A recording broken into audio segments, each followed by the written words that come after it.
নমস্কাৰ বন্ধুসকল, আন এটা নতুন ভিডিঅ' আপোনালোক সকলোকে স্বাগতম জনাইছোঁ। এইটো হ'ল আমাৰ গুৰুত্বপূৰ্ণ দিনৰ দ্বিতীয় পাৰ্ট।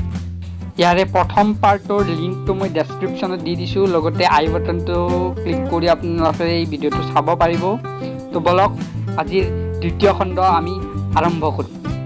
প্ৰথমতে আমি আৰম্ভ কৰোঁ এপ্ৰিল মাহৰ পৰা। এপ্ৰিল মাহৰ 7 তাৰিখে পালন কৰা হয় বিশ্ব স্বাস্থ্য দিৱস, ৱৰ্ল্ড হেল্থ ডে।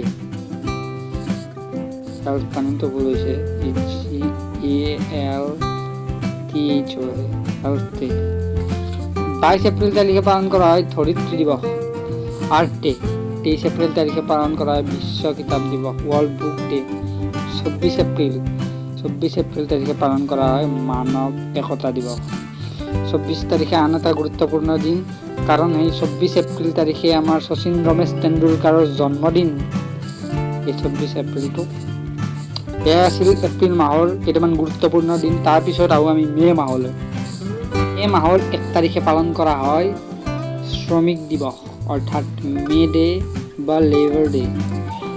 8 মে' তাৰিখে পালন কৰা হয় ৰেড ক্ৰছ দিৱস। ৰেড ক্ৰছৰ নাম সকলোৱে শুনিছে। 11 মে' তাৰিখে পালন কৰা হয় ৰাষ্ট্ৰীয় প্ৰযুক্তিৰ দিন, অৰ্থাৎ নেশ্যনেল টেকন'লজি ডে। 21 মে' তাৰিখে পালন কৰা হয় সন্ত্ৰাসবাদ বিৰোধী দিৱস, এণ্টি টেৰৰিজিম ডে। 31 মে' তাৰিখে পালন কৰা হয় বিশ্ব ধূমপান বিৰোধী দিৱস, ৱৰ্ল্ড ন' টাম্বাকু ডে।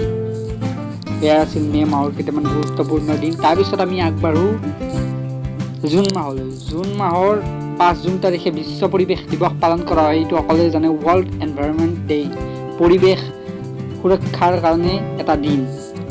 তাৰপিছত আহোঁ 12 জুন তাৰিখলৈ। 12 জুনত পালন কৰা হয় বিশ্ব শ্ৰম বিৰোধী দিৱস, শিশু শ্ৰম বিৰোধী দিৱস, অৰ্থাৎ এণ্টি চাইল্ড লেবাৰ ডে।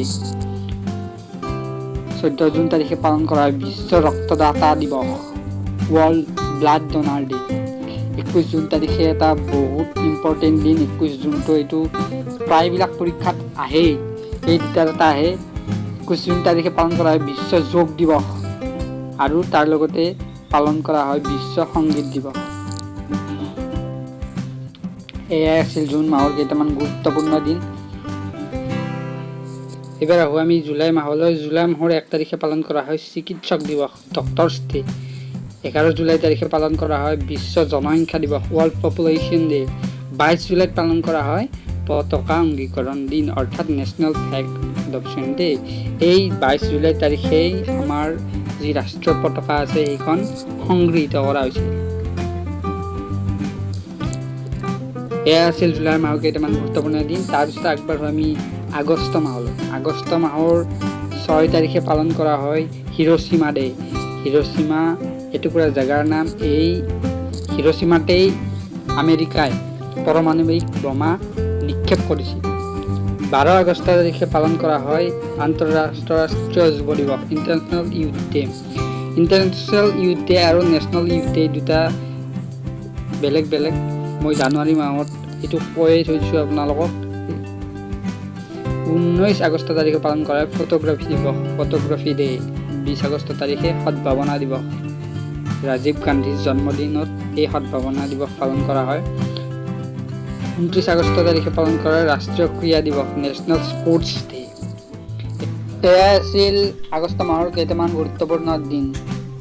আৰু বন্ধুসকল, এয়া আছিল আজিৰ ভিডিঅ'টো। ভিডিঅ'টো ভাল পালে লাইক কৰিব, কমেণ্ট কৰিব আৰু ছাবস্ক্ৰাইব কৰিবলৈ নাপাহৰিব।